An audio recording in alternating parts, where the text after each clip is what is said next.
We have a new generation of technicians coming up into our industry. And how do we deal with those new techs when they are ready to get placed in a job? Should we be doing something before? What should we be doing? How can we retain those techs? How do we engage with those techs? Well, I've got all the answers to those questions on today's episode of Body Bangin'.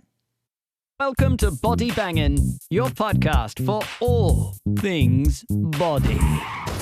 Auto body, that is. And now, introducing Body Bangin's host, Mickey Woods of Mickey Woods Marketing. Mickey is a former auto collision center owner and is now a marketing and business development expert to shops across the globe. Hey, everybody, and welcome to today's episode of Body Bangin'. On today's episode, we have with us Abe Sells. And today we're having him on because if you saw the episode 2 episodes ago, today's episode 9, just to keep everything straight. On episode 7, we had Kristen Battaglia come on, and she talked about ways that shops could get involved with local schools. So now we have Abe coming on. This is almost like part 2, getting more in depth with the whole thing. And Abe is going to talk with us today because Abe is an iCar instructor currently and also is a teacher at these local schools. So Abe, I'm going to turn it over to you and just let you give a little bit of background on yourself, and then we can launch into these things so that owners and managers can get a little bit more on board with all of this and figure out what exactly they can do. And I think you're going to have a great perspective today, sharing some pain points on the other side that maybe we're not aware of. So go ahead and start us out with who you are, what you're doing. Well, thank you, Mickey. I've been biting at the bit to do this when you approached me about it. So I'm really excited. So if I come off too passionate, it's just because it's in my blood. I'm ate up. Oh, you're good. Go for it. Anybody knows me, that's usually the word they say is passionate. It's just because I love this field. But so, I've been a combination tech for 30 years. I'll give you a little background. I've been in the business as an iCar instructor, welding instructor. Now I'm a collision instructor for Taiwan Community College and also Chesapeake Career Center here in Chesapeake, Virginia. So I've done that for about 6-7 years now, solid. I used to be part-time, and then I also have my own paint and stamp repair business, if you guys know what that is. But that's just like a short, sweet sum of what I've done in this field. I love it. That's perfect. So you listen to Kristen's podcast, and I'm sure you found it to be very interesting. And what are some potential pain points that we didn't, I'm sure there's a lot, but pain points that we didn't have time to hit on in hers, or maybe some things that you saw that you'd like to get more in detail with on today's podcast? What kind of hit you most that you're like, ooh, I can't wait to get on the call. There's this one thing. Yes, I would say I see a disconnect with one thing. What she's talked about, Kristen talked about the separation between businesses and schools and getting on the advisory committees, to me was the best topic. But also the understanding of the new generation of techs, understand how these kids are geared, is really kind of opened my eyes. My son, I had him working in a shop, so, I am trying to get him to connect to an older generations can be challenging, and it comes off intimidating. So just to understand what these kids are geared, the kids when they come out, they're unfortunately the new digital age. We can look up and find an answer like this. And so having that, one of the drawbacks is they expect results and they want to know, I did this, what do I get for that? And I know a lot of my students, if they watch it, we talk about that quite often. So trying to get the shops to understand that I hear this a lot is the kids these days are lazy. Nobody wants to do it. They're all lazy. Nobody wants to do this as a dying breed. The truth of it is, and I know we haven't said much about this, but I've been wanting to talk about it, is the difference in wages, for a kid to coming into this field is trying to get a competitive wage. That's really what it is. Me and you spoke on the phone. I said, in my area, they could go to Target and push carts in for $15 an hour. Right. And we want to walk in a shop for $8-9 an hour and work in, a field. Now, of course, we're talking a career. compared to pushing carts in. But kids don't look at that long-term effect. They're not seeing that because they get instant results. So I see that's one of them that's really a barrier for Yeah. shops to understand. It's just that old school, old school bodyman, that old school mentality where, we are, I tell you a good example is when I come up, I was given 60 days, see how well I done. After Mm. 60 days, I went up to my manager. I said, well, how am I doing? And he Yeah. goes, you still have a job, don't you? I'm like, yeah, I guess that's a good answer. And that's how it was. And if you didn't like it, there was another body man walk right in behind me. And Right. see, we don't have that.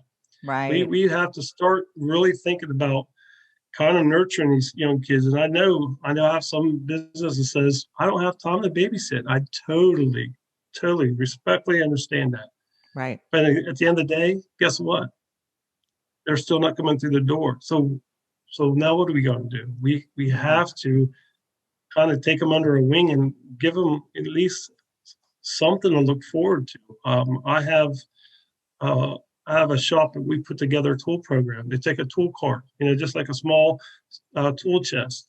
Any tech will tell you it's nothing like pulling out your own tools and being to Mm. work on your own Mm-hmm. job. You're not taking a tech away. Say, I need your 10 millimeter socket, so I can take his bumper off. And Yeah. he's like, oh, it's like you're a pain in his butt now. To Yes. where having their own set of tools, and shops a couple of my shops in that area actually supply a set of tools. Now, And are they supplying the set of tools for the students in the class? yeah, if they come and work for them, they put a tool kit for them, and those are Okay. theirs. And the way they get that retention is they say, hey, these are tools for you. If you lose them, you misplace them, you got to replace them. It's just like Mm. they were your own tools. And Mm-hmm. after a year or whatever you make a contract with them, those tools become the students. Okay. So that's how you can keep some retention. Retention is like the biggest thing is like, you go and train these young kids, then they get some experience and they just move on to the shop and go on flat rate, what we call it. And Right. you lose them. And I understand that part. So I started working with my shops with committees. And I'm like, what if we had some kind of retention or like a pay structure, like Mm-hmm. valuation? So Mm-hmm. every month or quarter, say, where are we at? I know some of my kids will say, I said, how are you doing? Because we do something that's called a CoOp. CoOp is an online training, basically. And so I get feedback from them, like, where's the disconnect? Is it training? Is it knowledge, product knowledge? Is it he's on his phone? I mean, it could be a little bit of everything. And it's Right. easy to kind of, it gives a shop a chance to look at this young kid, or female. Actually, I've had a lot of females Mm-hmm. lately, which is, surprisingly, I love seeing that because they got Yeah. a good eye for color. Yeah. But they really do. But to see the difference in the growth of these kids really has helped my program. I totally follow everything that you're saying. And I think you're absolutely 100% right. And the employees, the kids that are coming on the scene today are totally different than even 10 years ago, 20 years ago. I mean, I see it in my own children. So, and I've actually written articles on how to work with kids coming into the field. And you're right.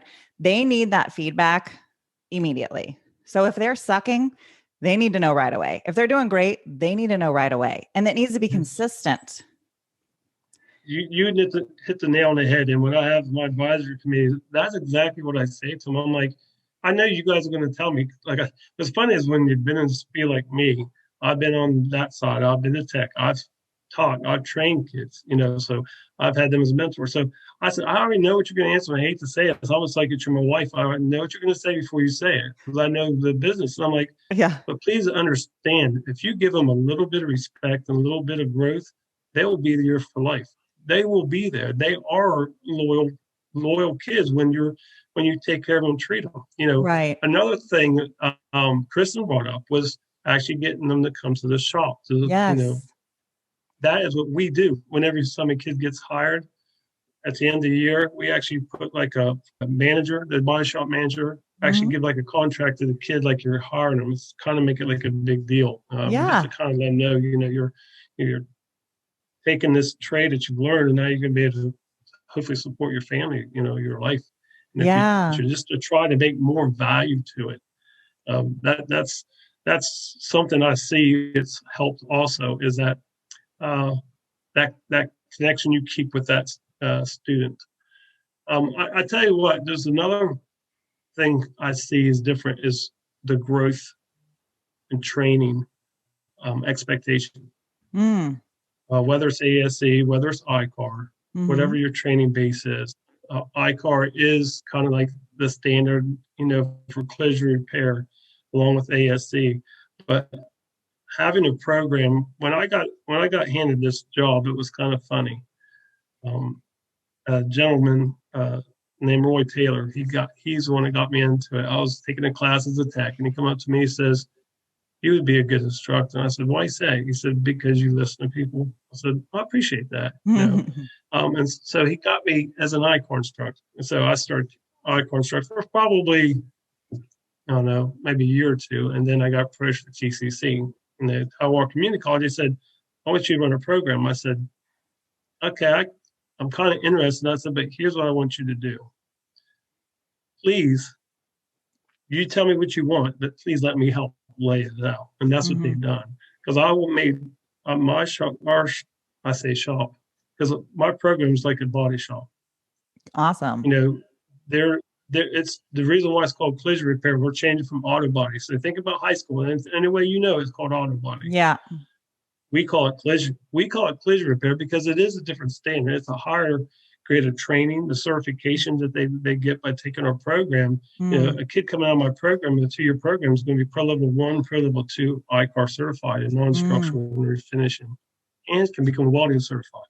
So when you see a lot of that you're bringing to the table, it gives more value for that kid that's green and saying, "Hey, please hire me."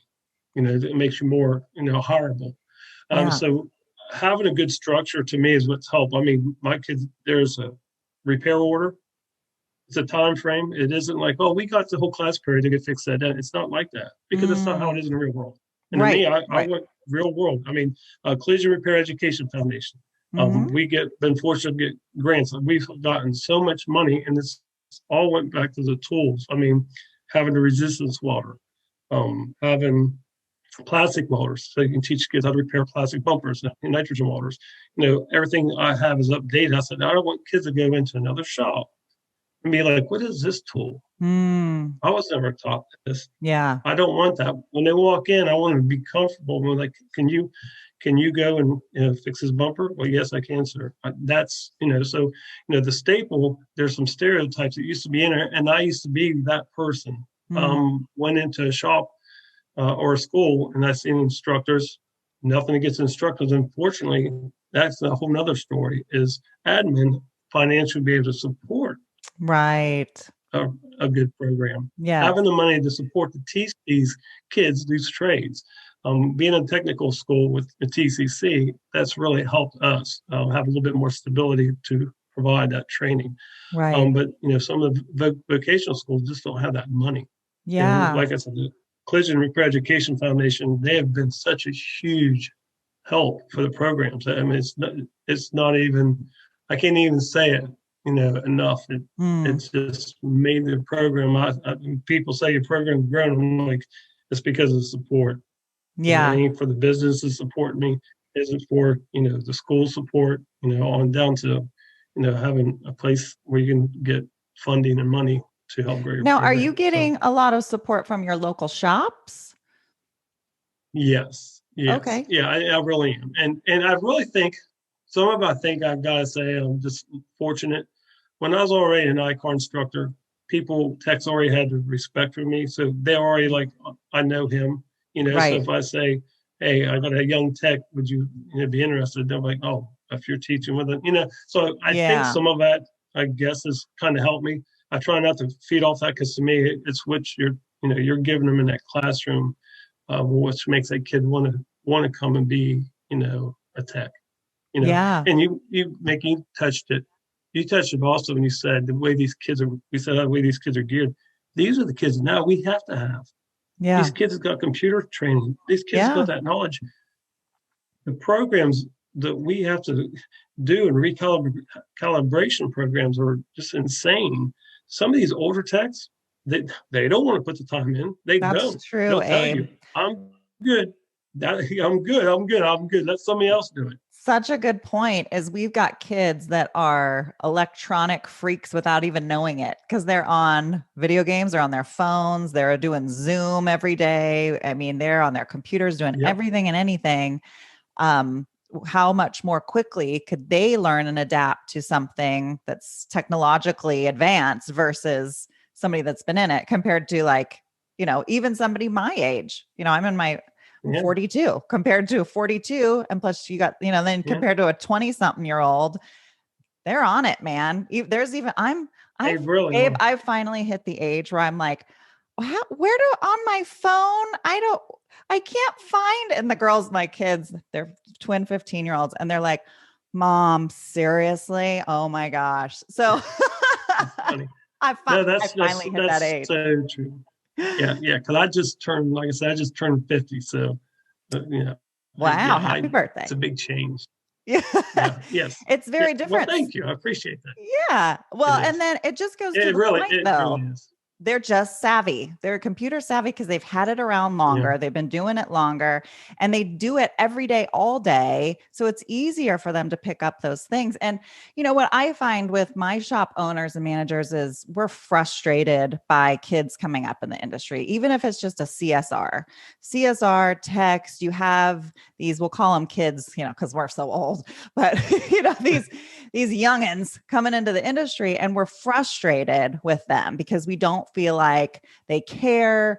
They show up late oftentimes. We've got a lot of frustrations with them. And rather than sitting and complaining and moaning about it, I think you're presenting some really great solutions on, look, this is it. This is what we have to deal with. But let's try to look at the positive side of it, is they are more technologically advanced because they want feedback immediately.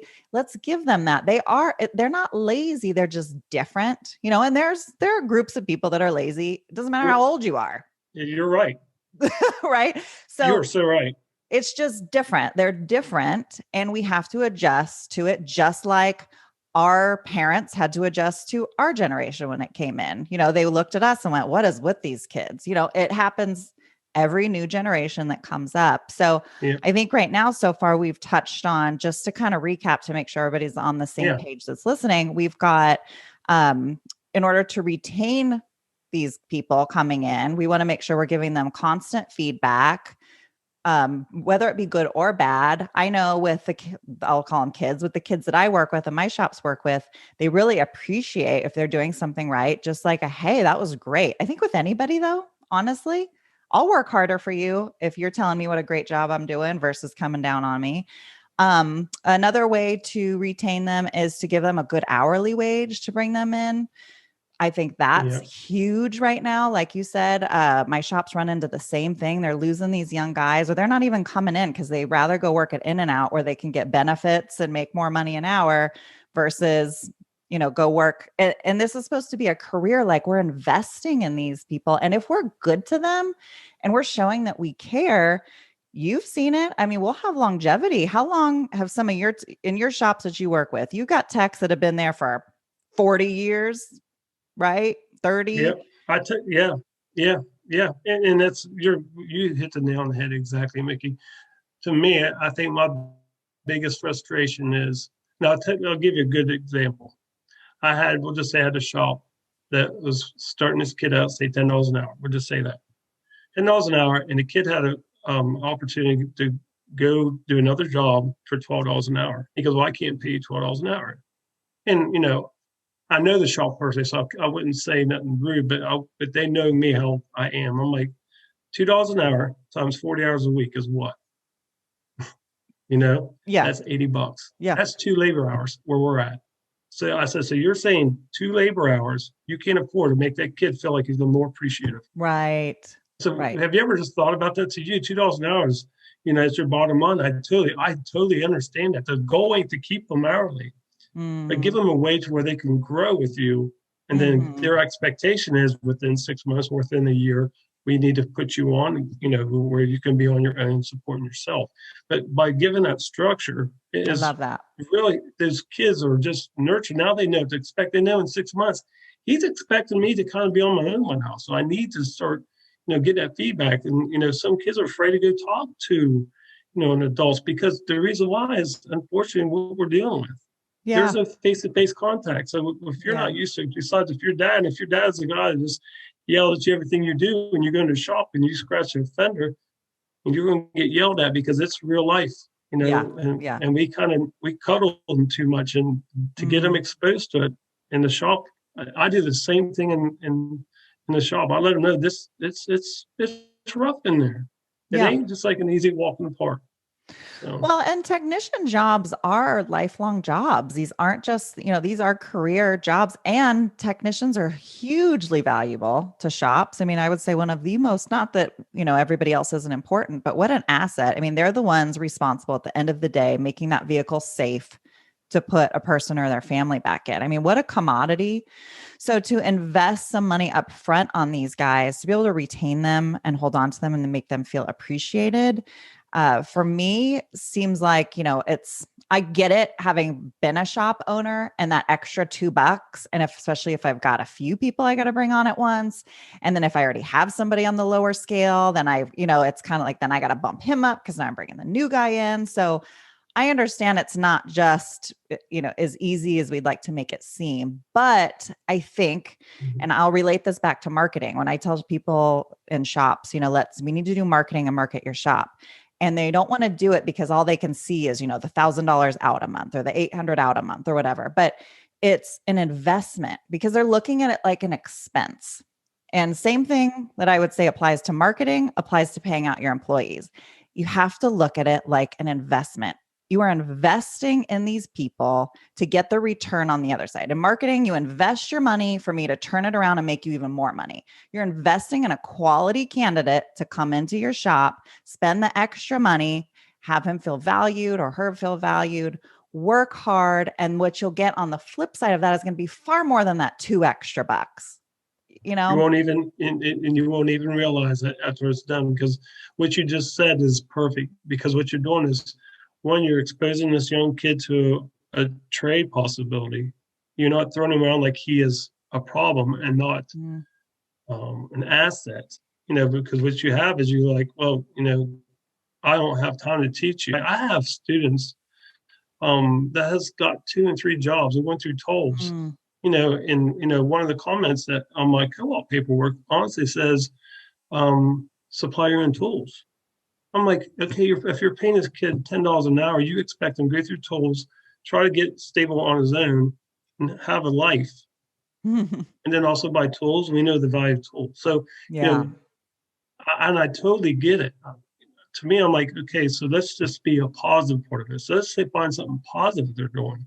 Now, if they're not doing nothing positive, then it might just be a bad egg. Yeah, right. he just might be a bad egg. And that's what says about the co-op that we do at the school, because that gives the shop a chance to look at it. They're not tied down to them. They pay them a decent wage. And then after they're done that co-op training, they can sit down and see what their reevaluate. So it's not like it's not like you're like automatically as a shoe-in. You're a great instructor. You're obviously putting out some great students, and the shops around you are stoked, and they already are involved, I'm sure, before graduation day, like Kristen talked about. But there are some other instructors out there and programs out there where they don't have maybe the education to be able to educate these kids to the level maybe that we're expecting, the industry is expecting of them.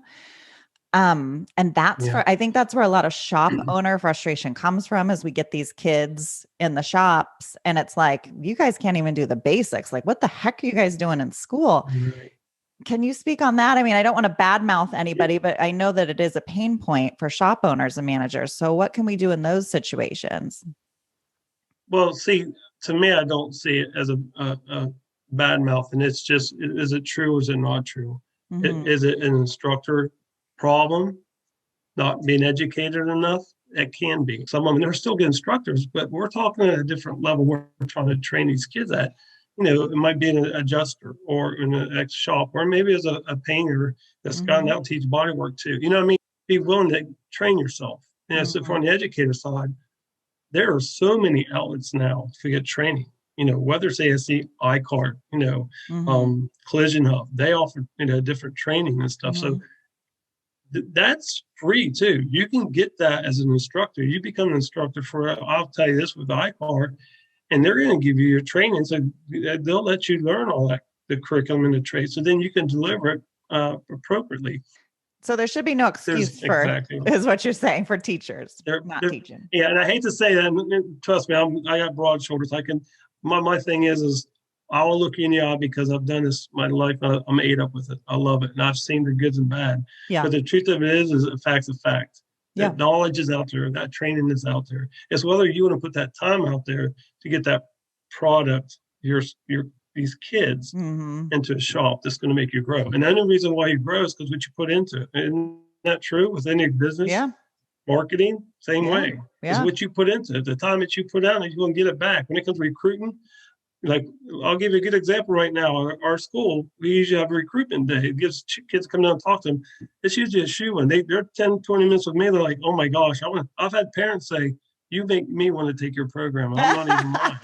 I love it. Just because. Because I care that much about it. And you got to make it what it is. It's, how you're going to make it. It's going to be the impression they're going to get. So, I think a lot of it is stereotype of not being educated. Well, and there's the opportunity. I mean, if shops are out there and they're frustrated by what their local school is putting out and producing in these students, well, number one, they can potentially have students come and participate in their own shop to some level. But they also need to be aware that Kristen talked about, and I talked with you a little bit about, is getting on some type of, what is it called? I forget the board where that you meet twice a year. It's your advisory committee. Your advisory committee, yes. Is what it's called. We have one, and it's the businesses. The truth of it is businesses who come to us, come to TCC, say we need a collision program, and so Dean Benno, he said let's do it. So he started getting these businesses together, started getting feedback, and so now it's more value because now these businesses got to say so. I mean, I'm not that above anybody to say, there's something I'm doing wrong. I want to know because it's my name. My name's on the back of every one of them kids. So I care what they do. Right. So, but yeah. So they can participate and have their voices heard if the technicians, if the students coming out aren't to whatever level, or they need something more above and beyond. And I would think that, okay, so maybe I'm totally off base here, but I would imagine an instructor is typically you instruct because you're passionate about what you do. So if there's a local shop that's like, hey, I would love to hire some of your students, and probably several local shops, I'd love to hire some of your students, but what you're putting out when they come and apply with me, it doesn't even cover the bare bones. I would think that most teachers, the reason why they're doing it is because it's not for the big bucks. You guys aren't getting paid millions of dollars. It's because of what's in your heart. So I would think that if you were to reach out to a teacher, they would be like more than willing and open to, I would hope to learn, to find out what the shops need. So is that a potential that they could reach out even directly to? Yes. Actually, that's what it's. So let me explain that a little bit more, the CoOp like we do, which a lot of schools start to do that. It's basically one-on-one, with an ATEC. So students with an ATEC, and they're giving them a job, and we have these tasks.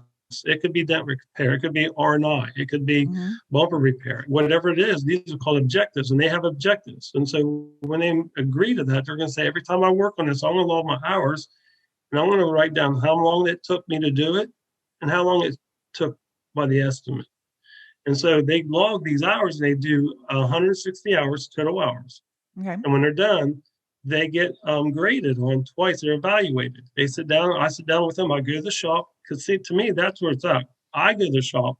I sit down with the ATEC, and I'm like, what are you seeing? What are you seeing with Jacob? What are you seeing with, Michelle? What are you seeing that you're not getting? So that's happening in the shop. So you're sending Jacob or Michelle, whoever, to that shop. They have their X amount of hours they have to fulfill. And then the ATEC reports back to you and kind of gives you the report card. Yep. I give them a paper, and it's broken down as clear as day. On on time on their cell phone. And it's extraordinary, sometimes seldom. And so when he checks that box, and then they got comments, they put comments what they think they need to be better, be doing better. And then the student has actually got to reflect on themselves. It's like, what do you see that you could do better? And what that does is now halfway through the co-op, I'm sitting down, I'm like, all right, it says your cell phone. You're on your cell phone a lot. You understand this shop is paying you this much of dollars an hour. You realize that 8 tickets you're doing is paid by the job. So if he's on his cell phone, that's different because it's not costing this shop nothing. It's costing the shop for you to be on your cell phone. Right. Do you understand? And so those are kind of things. So it helps me get them back on track. So by the end, I compare apples and oranges. And I sit down with the shop. So I'm like, all right, you said that he was doing okay here. And now at the end, you're saying he's doing great. So what's your plan? Because for me, I'll go to bat. I'm like, okay, can you put some kind of pay plan structure for him? Is this potential for you? What do you see? Because it kind of lets the shop know I'm not wasting my time every day teaching these kids. To just say, oh, if they sink or swim, that's good. No, it's not. It's being committed to these kids. And when you get that commitment and you give it back to them, I see shops have more respect and appreciation for what we're doing for him because now he feels like they got some meat in it. And so when they have they have quarterly meetings, sit down and say, Jacob, what do you've been slacking. You've scratched a couple of panels. And I'm not, not going to fire you, but we got to fix this. We got to take care of this, and have those little hard conversations. But the kid knows that he's growing. If he needs to get this other pay grade, or if he wants to bump to get on his own, this is what's expected. So to have a structure, like I said, some kind of pay structure or growth or some kind of training. Yes. And it's not hard to do. I've done a couple of them for some of our shops, and they've taken and tweaked them. I'm like, I got a tool list. I put a tool list together, an average tool list for, just somebody starting out that they would need. So if a shop wants to, go to a Harbor Freight or go somewhere, just give a good starter kit, they can do that, and there's so much, I just see so much value with those kids. They're like, it's so nice. I'm working with my own tools. I don't feel like I'm bugging my ATEC because I gotta go steal his sockets or his air ratchet, or I gotta stop and wait for him to use it. So you're just holding the process up. And two, you're getting retention because now the kid's like, man, I'm gonna get these tools. There's buy-in. Be here a year. That's easy. Yeah, there's buy-in. They feel like they have a piece of something. Yeah, because you feel like they care. They do care. They want me to stay. They're not throwing me a corner like, well, we'll use it when we can, and then if it don't work out, oh well. Is that co-op happening while they're actually in? Have they graduated? And then they do the co-op, or is it part of the actual schooling period that they are doing the co-op? It's part of the schooling. It's part of the schooling. It normally happens their senior year because we try to make sure they're 18. We make sure they have their driver's license so they can get to point A and point B. And that structure, my goal is, because it's hard to do, and this is a barrier I see, as I have shops. I got 16 kids. Okay, this is February. I need you to get me these kids in co-op. They can't just say, okay, I can take 3 of them in February if it's slow and they don't have to work. So my goal is, I'm trying to think outside the box. So it's like my juniors in this summer, I'm trying to get a couple of them in the shop. As a junior, and let them work through the summer, get a taste of it. They can come back, take their advanced classes, and then when they go to do their co-op, they're already going to have that relationship with some of these shops. Well, could they potentially, that junior year, let's say, and they go to work with the shops over the summer, could they be doing like just detailing or a porter or something like that, just to be in the shop? So they're not actually for the co-op porter, we probably the co-op, the whole idea with the co-op is we want them doing what I'm teaching. Yes. Detailing is okay. I know a lot of shops says I put all my kids as a detailer. He's hired several of my kids. That's his rule. And I understand an independent guy. He goes, listen, if he can care enough to clean my car and his customer's car properly, then I know he's going to be successful when I put him in the body shop. It's just the way he thought, which, I totally understand it and respect it. So, but detailer, you don't normally see porters. It's not something that, we don't want to give kids that kind of much ability to drive cars. So you Yeah. kind of just want them to stay nurtured under that. All the porters that I Have them know, stay it's nurtured like, under. how many Yeah. crashes have you had this year? Less than Woo. 10? Yay. Yes. Yes. Here's what I'm thinking. If you're a shop out there and you'd love to get involved in something locally, or you have gotten involved locally and you want to kind of ramp it up a little bit, is it okay if they reach out to you directly and ask some questions like that tool list I you would talk love about? to.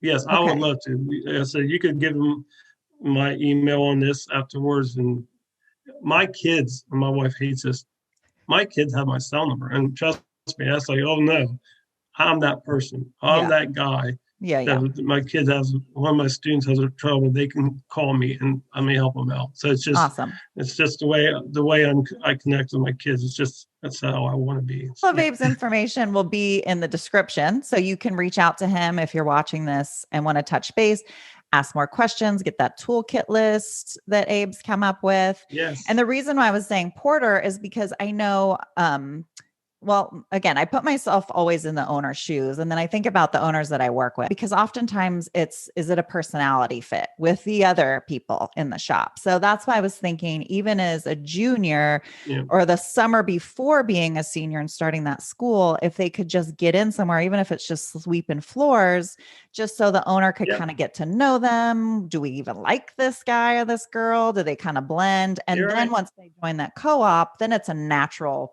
progression. Potentially that could be Progression. another way Yeah, around. and that's actually make a good suggestion actually when you think about it, because to me we have someone come in and we call them floaters. It's just you're going to jump from tech to tech to find who you mesh with. Okay. You know, some shops think, well, Fred is my best tech and he does the best work. He's who needs to train you. See, that's not really the Mhm. truth. And I try to get it's about connecting. We're Mhm.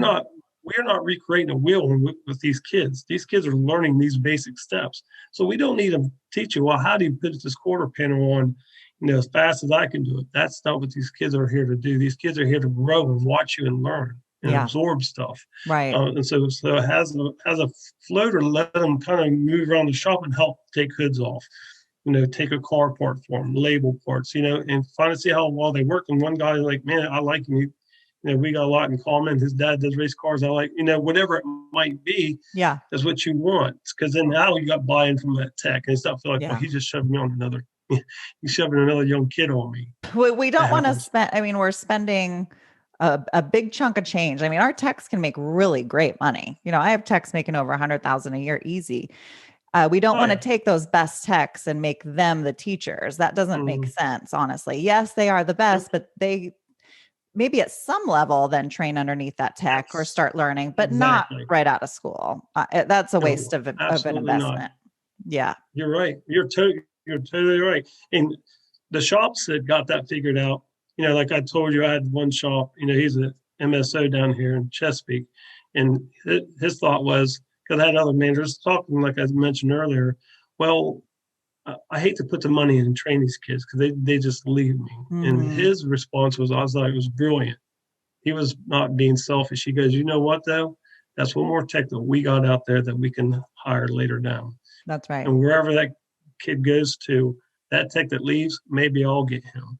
So, Yeah. so his thought is like, let's train him. Let's all put Yeah. Bring them time in. into these, and then it's going to start flourishing. So it's trying to get that, like get that positive side, find that positive side you can get out of these young kids, and not think of it's a burden. Because, Yeah. and like I tell them, I'm like, guys, I do not want to say this enough. I cannot say this enough. They're not coming through the door. They're not coming through the door just saying, hey, hire me, like we Yeah. used to have. It used to be Yeah. you could walk out, I'd roll my toolbox out of one shop and roll it into another if I had to. Yeah. It's just not, it's not the same now. It's really You're not. right. So, Yeah. You're right. Well, I love it. And I don't want to take too much time because I know we've given so much information out today yeah. and so much good information. Thank you, Abe, for your time and talking about this. I'm so glad that you and I connected. And And if there's more later you want to come back on, we can touch on some additional things. I feel like we probably just kind of scratched the surface. Is there anything else you want to add before we end the call that you didn't get a chance to say? No, actually, I could probably talk for another 2 hours. And then, because sometimes giving a little bit each time is better than throwing they got to absorb it all. So yeah, exactly. I know me and you talk about maybe even having, a couple people on together where we can do a Q&A. Yeah. To me, I think that would be good. Or if we can, or like on live, on live and we can ask some questions while me and you're on here together on the live. That would be cool. That would be awesome. So let's make a date to do that. It's a possibility. I like it. I don't know when exactly, but we'll do it in the future. So if you're listening or you're watching right now, just make sure you go and follow Abe Sells. His real name's Charles. And I think on LinkedIn, you're Charles Sells, right? Yes. So follow Charles Sells on LinkedIn, follow me. I'm on LinkedIn and also Facebook. And then Abe and I will do a Facebook or probably LinkedIn and Facebook Live, and we'll go over some of the stuff, and then you guys can ask your own questions. And I think that'll be a lot of fun. But we'll wrap it up for today. Abe, thank you again so much for coming on. I'm glad we finally were able to make this happen. And finally. I know, right? Finally. And thank you to everybody for listening to Body Bangin's podcast again today. Hope you guys all had a great time. Take away some great information. Once again, all of Abe's information is down in the description. So if you need to get it, if you need anything or have questions, feel free to reach out to him or myself. And hope you all have a wonderful day from Body Bangin. If you enjoyed today's show, make sure you hit the subscribe button. We have some incredible topics and guests coming your way you will not want to miss. If you are watching on YouTube and don't want to miss the latest and greatest, you'll want to hit the bell after subscribing, so you will get a pop-up each time a video podcast goes live. To our devoted fans, would you mind paying it forward and sharing this little gem with someone else you think may benefit from it? Much love from all of us here at Body Bangin, all things auto body.